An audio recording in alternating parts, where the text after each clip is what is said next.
पौराणिक कथा अनुसार भगवान विष्णु के 3 पत्नी छलीह, लक्ष्मी, सरस्वती आ गंगा।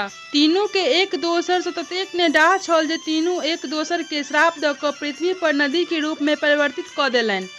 लक्ष्मी के नाम पड़ल पद्मा, बाकी गंगा आ सरस्वती अपन नाम से छथि। पृथ्वी के गंगा पर अयबाक कथा सगर राजा सँ अछि। राजा सगर के महादेवक कृपा सँ 60,000 पुत्र भेलनि। राजा सगर 99 टा अश्वमेघ यज्ञ केने छलाह। मान्यता छल जे 100 यज्ञ कयला सँ इंद्रक सिंहासन हिल जाइत छल। तें जखन राजा सगर स्वयं यज्ञ ठानलाह तऽ स्वयं राजा इंद्र हुनकर यज्ञक घोड़ा लऽ कऽ बहुत दूर कपिल मुनिक आश्रम में बनि एला। एम्हर राजा सगरक पुत्र सब घोड़ा के ताकय लेल पाताल तक कोड़ि देला। बाद में सगर पुत्र द्वारा कोड़ल गड्ढा सागर बनि गेल। घोड़ा के तकैत तकैत जखन सगर पुत्र सब कपिल मुनिक आश्रम लग पहुँचला तऽ ओतऽ घोड़ा देखि ओ सब मुनि के मारबाक लेल उद्यत भेला। मुदा ताबेत कपिल मुनिक नजर हिनका सब पर पड़ि गेल आ सब जरि कऽ भस्म भऽ गेला। एहि घटनाक शोक सँ महाराज सगरक मृत्यु भऽ गेल आ यज्ञ सेहो अपूर्णे रहि गेल।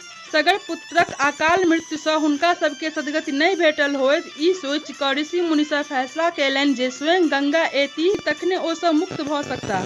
मुदा गंगा के स्वर्ग सँ अननाइ एतेक आसान नहि छल। महाराज सगरक पौत्र दिलीप पहिने तखन अंशुमान लाख बरस तपस्या केला, मुदा गंगा के अनबा में असमर्थ रहला आ मरि गेला। राजा अंशुमानक पुत्र भागीरथ भेला, जे कि विष्णुक परम भक्त छलाह। ओहो लाखों वर्ष तपस्या केलनि। अंत में विष्णु प्रसन्न भऽ गंगा के पृथ्वी पर अयबाक आज्ञा देलनि। मुदा चिंताक बात ई छल जे गंगा तऽ बहुत वेगवती छलीह।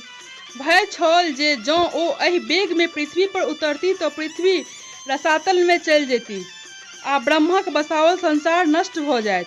तखन भागीरथ महादेव के आराधना केलनि। महादेव प्रसन्न भऽ गेलखिन आ हिमालय पर अपन जटा खोलि कऽ ठाढ़ भऽ गेला। जखन गंगा स्वर्ग सँ उतरलीह तऽ महादेव हुनका अपना जटा में कसि कऽ बान्हि लेलनि। बाद में जटाक एकटा लट खोलि देलखिन, जाहि सँ होइत गंगा पृथ्वी पर एली। गंगा अपन वेग सँ हिमालय क्षेत्र के दहबैत विदा भेली। बाद में जहन्नम मुनि के आश्रम लग जखन पहुँचली तऽ मुनि हुनका चुरुक में उठा कऽ पीबि गेला। तखन भागीरथ हुनकर पैर पकड़ि कऽ गंगा के मुक्ति कऽ देबाक प्रार्थना केलनि। ताहि दिन सँ गंगाक एकटा नाम जह्नवी सेहो पड़ल। ओतऽ सँ गंगा पाछू पाछू आ भागीरथ आगू आगू विदा भेला। ओतऽ पहुँचला जतऽ हुनकर पितर भस्म भऽ गेल छलाह। गंगा सभक उद्धार करैत ओहि खाधि में खसली, जे खाधि सगरक 60,000 पुत्र खुनि कऽ रखने छलाह, जे सागर कहाओल। एहि तरहें गंगा मृत्यु भुवन में अयली। हुनका आनय में महाराज भागीरथ के अथक परिश्रम भेलनि, तें ओहि प्रयत्न के भागीरथ प्रयत्न कहल जाइत अछि।